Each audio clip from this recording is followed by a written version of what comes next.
तो guys the land of miracle series के इस एपिसोड की शुरुआत में हमें गॉड लीडर को दिखाया जाता है जो कि यहाँ पर एक मछली राजा को पकड़ने के लिए आई हुई थी और ये पूरी की पूरी सेना उन सभी के सभी मछलियों को खत्म कर देती है। साथ ही साथ वो लोग उस रेड फिश किंग को भी खत्म कर देते हैं। लेकिन अब यहाँ पर उस रेड फिश ट्रीजर को लेने के लिए काफी सारे सेबर टूथ लेपर्ड्स आ जाते हैं। तो ये पूरी की पूरी कैप्रिकॉन सेना सेबर टूथ लेपर्ड्स को मारना शुरू कर देती है। लेकिन डेव को लगता है कि अब उसे उन लोगों की मदद करने के लिए जाना चाहिए, इसीलिए वो सबसे पहले भागते हुए कैप्रिकॉन जनरल को बचाने के लिए चला जाता है क्योंकि वो काफी इंजर्ड भी हो गई थी। तो फिर डेव तुरंत ही वहाँ पर अपने विजडम शील्ड को यूज करके लेपर्ड्स को रोकता है और विंड ब्लेड की मदद से वो अटैक करने वाले लेपर्ड्स को बीच से काट कर रख देता है। जिससे कि जनरल काफी ज्यादा हैरान हो जाती है कि अब आखिर ये कौन आ गया उसकी मदद करने के लिए, क्योंकि डेव की विजडम शील्ड बहुत ही ज्यादा पावरफुल थी जो कि अकेले ही काफी सारे लेपर्ड्स को जान से मार देती है। साथ ही अब वहाँ पर उसकी मदद करने के लिए माइक भी आ जाता है और वो तुरंत ही अपने फायर एलिमेंट को यूज करते हुए काफी सारे लेपर्ड्स को जलाकर राख कर देता है। और ये उसके लिए काफी ज्यादा आइकॉनिक मूवमेंट था क्योंकि उसने अपने स्वैग के साथ में उन सभी को खत्म कर दिया था। लेकिन कैप्रिकॉन सेना उन लोगों पर अटैक करने के लिए आ जाती है। तो माइक कहता है कि रुक जाओ, हम तो यहाँ पर तुम लोगों की मदद करने के लिए आए हैं। कैप्रिकॉन जनरल उन दोनों से ही कहती है कि अगर तुमने हमारे करीब आने की कोशिश करी तो तुम दोनों का ही सर धड़ से अलग कर दिया जाएगा। और फिर यहाँ पर बाकी के बचे हुए लेपर्ड्स को मारने लगती है। माइक ऐसा देखकर कहता है कि शायद इन लोगों को हमारी मदद रास नहीं आई। तो डेव कहता है कि ठीक है, यानी कि हम लोगों को खुद को साबित करना होगा, क्योंकि अब जैसे ही उन लोगों के पास में काफी सारे लेपर्ड्स आने वाले थे तो माइक डेव से कहता है कि तुम इन्हें थोड़ा सा संभालो, बाकी सब कुछ मैं देख लूंगा। तो फिर डेव तुरंत यहाँ पर अपने काफी सारे क्लोन्स को बनाकर इन लेपर्ड्स को रोकने में लग जाता है। जितनी देर में माइक यूज करता है अपने फायर और थंडर एलिमेंट को, जिनको कंबाइन करके वो एक ऐसा कॉम्बिनेशन बनाने वाला है जिससे वो एक ही बार में सारे के सारे डीमंस को खत्म कर दे। क्योंकि अब दूसरी तरफ ये लेपर्ड्स कैप्रिकॉन सेना पर भारी पड़ने लगे थे। जनरल तभी अपने एक साथी की मदद करती है क्योंकि अगर वो ऐसा ना करती तो यहाँ पर उसकी जान ही चली जाती, जिससे कि वो बंदा भी काफी खुश हो जाता है। लेकिन तभी उन पर अटैक करने के लिए एक और डीमन आ जाता है जिसके पीछे पीछे और भी कई सारे सेबर टूथ लेपर्ड्स आ रहे थे। तो ऐसा देखकर डेव माइक से कहता है कि जल्दी से करो, और वो तुरंत ही यहाँ पर बनाता है अपने फायर थंडर एरोस को जो कि सीधे टारगेटेड होते हैं लेपर्ड्स को मारने के लिए। और उनकी पावर को जैसे ही एक्टिवेट किया जाता है वो सारे के सारे एरोस लेपर्ड्स के ऊपर गिरना शुरू हो जाते हैं। वो एरोस धीरे धीरे करके वहाँ के सभी लेपर्ड्स को मार गिराते हैं। बाकी के थोड़े बहुत जो और लेपर्ड्स बचे हुए थे उनके साथ में कैप्रिकॉन सेना फाइट करने लगती है। और जैसे ही कैप्रिकॉन जनरल के ऊपर काफी सारे लेपर्ड्स हमला करने के लिए आते हैं तो डेव तुरंत ही अपनी गॉड्स ब्लेसिंग टेक्निक को यूज करता है और उसी की मदद से कैप्रिकॉन जनरल लेपर्ड्स को मार गिराती है। और डेव की इस टेक्निक को देखकर माइक उससे कहता है कि मुझे तो पता ही नहीं था कि तुम इस टेक्निक को भी यूज कर सकते हो। तो डेव कहता है कि हाँ बिल्कुल, मेरी जो टेक्निक्स हैं वो मेरे ऑर्डर लैंड के द्वारा बनाई गई हैं, जिनका यूज हमेशा ही ग्रुप्स बैटल में किया जाता है जो कि आपकी कॉम्बैट एबिलिटी को काफी हद तक इनहेंस कर देती है। तो माइक कहता है कि मुझे ये चीज काफी ज्यादा पसंद आई और फिर वो तुरंत ही यहाँ पर अपने विंड और रेन एलिमेंट को समन करने लगता है। और इससे होने वाली बरसात इतनी ज्यादा प्योर होती है कि उसके कांटेक्ट में आने से जनरल के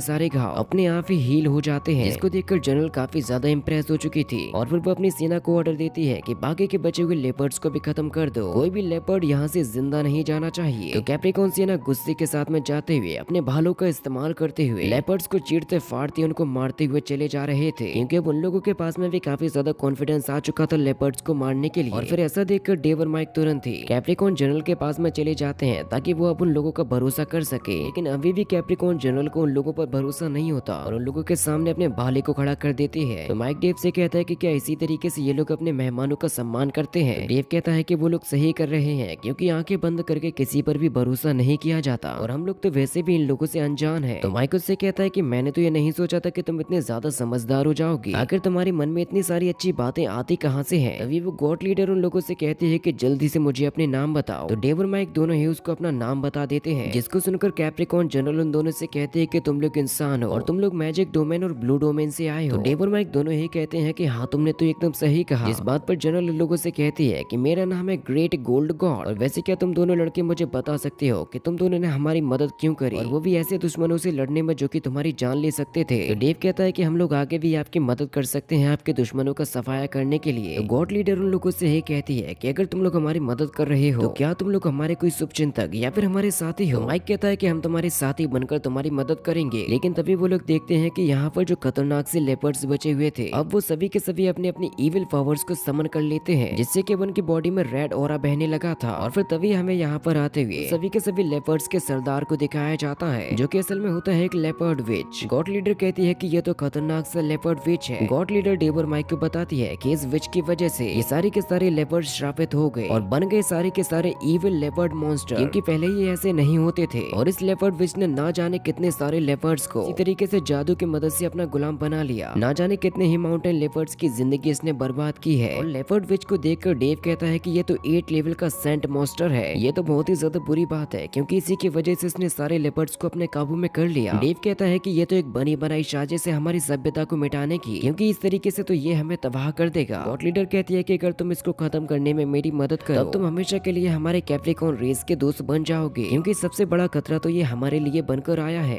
तो डेव उससे कहता है कि ठीक है, मैं तुम्हारी मदद करने के लिए तैयार हूँ। और फिर डेव यहाँ पर गॉड लीडर से कहता है कि क्या तुम मुझे इतनी इजाजत दोगी मैं तुम्हारी सेना को अपने हिसाब से कमांड दे सकूं। तो गॉड लीडर कहते हैं कि मैं तुम्हें वो क्यों दूं। लेकिन तभी वो लोग देखते हैं कि इविल लेपर्ड्स ने अपना काम करना शुरू कर दिया है, क्योंकि अब वो यहाँ पर काफी खतरनाक तरीके से कैप्रिकॉर्न्स को मारना शुरू कर देते हैं। और ऐसा देखकर मजबूरी में आकर गॉड लीडर को डेव को अपनी कमांड की कमान देनी ही पड़ती है। इसीलिए फिर गॉड लीडर अपने सभी के सभी साथियों से कहती है कि अब से जब तक ये लड़ाई चलेगी तुम सभी के सभी लोग इस मैजिक डोमेन के लड़के की बात मानोगे, क्योंकि अब इसी की मदद से हम लोग अपने दुश्मनों को खत्म कर पाएंगे। तो ये सारे के सारे लोग अपने सरदार की बात मान जाते हैं और डेव के कहने पर यहाँ पर एक काफी मजबूत चक्रव्यूह बना दिया जाता है। और गॉड लीडर कहती है कि अगर तुम्हारी वजह से हम लोग इसको जीत गए तो हम लोग हमेशा के लिए ही दोस्त बन जाएंगे, और अगर हम लोग गलती से भी हारे तो हम सभी के सभी साथ में ही मारे जाएंगे। और ऐसा सुनकर माइक गॉड लीडर से कहता है कि तुमने आकर उसे कमांड क्यों दे दिया? अगर तुम्हें किसी की बात माननी है तो तुम्हें मेरी बात माननी चाहिए थी। इस बात पर गॉड लीडर माइक से कहती है कि मैंने उसको कमांड इसलिए दिया क्योंकि वो तुमसे काफी ज्यादा काबिल बंदा है। ऐसा सुनने के बाद डेव माइक से कहता है कि इन लोगों के साथ साथ तुम्हें भी मेरा कमांड को फॉलो करना होगा। इसके बाद फिर वो तुरंत यहाँ पर अटैक करने के लिए चला जाता है, जिसमें वो सबसे पहले कमांड देता है माइक को और उससे कहता है कि तुम अपनी फायर रिंग की मदद से रेजिस्टेंस को क्रिएट करो। और फायर रिंग का यूज करते ही कमजोर डीमंस तो पहले ही मारे जाते हैं। इसके बाद फिर डेव यूज करता है अपनी गॉडली टेक्निक को, जिससे कि यहाँ पर उसकी विजडम आई ओपन हो जाती है। और यहाँ पर उसने जो चक्र व्यू बनाया हुआ था उन सभी के सभी लोगों को अपनी पावर्स दे देता है और उनसे कहता है कि अब तुम लोग एक ट्रायंगुलर फॉर्मेशन में बदल जाओ, जिससे कि यहाँ पर एक काफी मजबूत एनर्जी शील्ड बन जाती है। और डेव के अटैक बोलते ही यहाँ पर फाइट शुरू हो जाती है और इसी के साथ में यह पार्ट भी यहीं पर खत्म हो जाता है।